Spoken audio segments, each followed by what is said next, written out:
4 రోజులుగా కర్ణాటక తమిళనాడులో వరుసగా రైడ్స్ చేస్తే దిమ్మ తిరిగే విషయాలు బయటపడ్డాయి. అసలు పానీపూరి మీద అబ్జెక్షన్స్ ఏమిటి? ఇంత సరళమైన ఫుడ్ కదా ఇది అనుకుంటున్నారు కదా. కర్ణాటక తమిళనాడులో తేలింది ఏమిటంటే నిషేధం విధించే అవకాశాలు ఎంతవరకు ఉన్నాయన్న విషయాలు కూడా మనం పరిశీలిద్దాం. ఉత్తరాది నుంచి మనకి దిగుమతి అయిన ఫుడ్స్లో పానీపూరి ఒకటి. గోల్గప్ప, గప్చుప్ ఇలా రకరకాలుగా పిలుచుకుంటూ ఉంటాం. వేయించిన పూరి దొన్నెలో మసాలా వాటర్ నింపేసి ఇస్తూ ఉంటారు. గమ్మత్తైన టేస్ట్ ఉండడంతో యువతంతా కూడా చాలా ఇష్టపడతారు.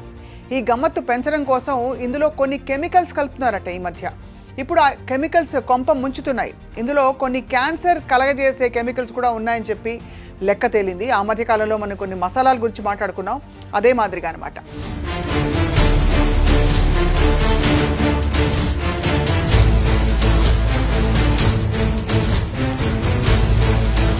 కర్ణాటకలో కొంతకాలం క్రితం ఫుడ్స్లో కలుపుతున్న కెమికల్స్ మీద ఫిర్యాదులు చాలా వెల్లువెత్తాయి. రంగు పెంచడానికి, గమ్మత్తైన టేస్ట్ ఇవ్వడం కోసం ఈ కెమికల్స్ బాగా కలుపుతున్నట్టు తెలుస్తోంది. దీంతో ప్రమాదకరమైన కెమికల్స్ మీద కర్ణాటక ప్రభుత్వం నిషేధం విధించింది. అయినప్పటికీ పట్టించుకోకుండా రోడ్డు పక్కన ఉండే పానీపూరి బండ్ల దగ్గర ఈ కెమికల్స్ విరివిగా వాడేస్తూ పానీపూరి అమ్మేస్తున్నారు. దీంతో ఫుడ్ సేఫ్టీ అధికారులని రంగంలోకి దించారు. బెంగళూరులో చుట్టుపక్కల ప్రాంతాలలో 250 శాంపిల్స్ని సేకరించి టెస్ట్లకు పంపించారు.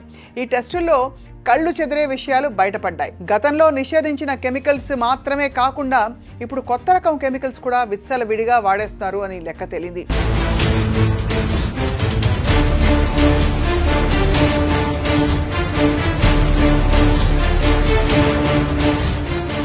చాలా బ్రిలియంట్ బ్లూ, అలాగే టార్గాసిన్ అండ్ అలాగే మరికొన్ని కెమికల్స్ ప్రమాదకరమైన కెమికల్స్గా విచ్చలవిడిగా వాడేస్తున్నారని చెప్పి తెలుస్తోంది. గమ్మత్తు కలిగించే ఈ కెమికల్స్ వల్ల యువత ప్రత్యేకంగా ఈ పానీపూరి బండి దగ్గర వెళ్ళి కొనుక్కుని విపరీతంగా తినేస్తూ ఉంటారు అని తేలింది. ఇది ఒక రకంగా మత్తులో ముంచడం అని కూడా అర్థమవుతుంది. దీని మీద కర్ణాటక ఆరోగ్య మంత్రి దినేష్ గుండూరావు ప్రత్యేకంగా సమీక్ష సమావేశం నిర్వహించారు. అంటే పానీపూరి గురించి ఒక మంత్రి గారు మాట్లాడుకున్నారన్నమాట. పట్టణ ప్రాంతం ఎక్కువగా ఉండే 10 జిల్లాల్లో విస్తారంగా తనిఖీలు నిర్వహించాలని చెప్పి బెంగళూరు, మైసూరు, మంగళూరు, గుల్బర్గా వంటి సిటీస్లో ప్రత్యేక దృష్టి పెట్టాలని చెప్పి ఆదేశాలు జారీ చేశారు. పానీపూరితో పాటు గోబీ మంచూరియా, నూడిల్స్, ఇక కబాబ్స్ వంటి వాటిలో కూడా ఈ రసాయనాలు విపరీతంగా కలుపుతున్నట్టు గుర్తించారు. ఈ విషయాలు గుప్పుమనడంతో ప్రజా సంఘాలు కూడా బాగా ఆందోళన వ్యక్తం చేస్తున్నాయి. కొంతకాలం పాటు పానీపూరి వ్యాపారాన్ని నిషేధించాలని చెప్పి డిమాండ్ చేస్తున్నాయి. లేని పక్షంలో యువత ఒక కొత్త రకం మత్తులో మునిగిపోతారని చెప్పి ఆవేదన వ్యక్తం చేస్తున్నాయి.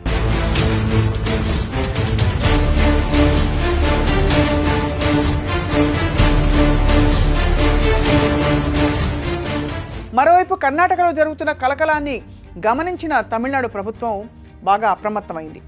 చెన్నై నగర పరిధిలో సోదాలు చేపట్టాలని చెప్పి ఆదేశించారు. సతీష్ కుమార్ అనే ప్రత్యేక అధికారి నాయకత్వంలో స్పెషల్ టీం కూడా ఏర్పాటు చేసి చెన్నై అంతటా కూడా సోదాలు చేశారు.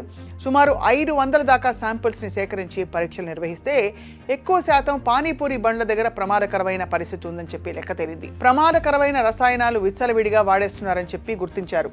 అంతేకాకుండా గతంలోనే చెన్నై మున్సిపాలిటీల్లో కొన్ని మార్గదర్శకాలు జారీ చేశారు. వాటిని ఏమాత్రం పాటించడం లేదు కూడా నిర్ధారణ జరిగిందనమాట.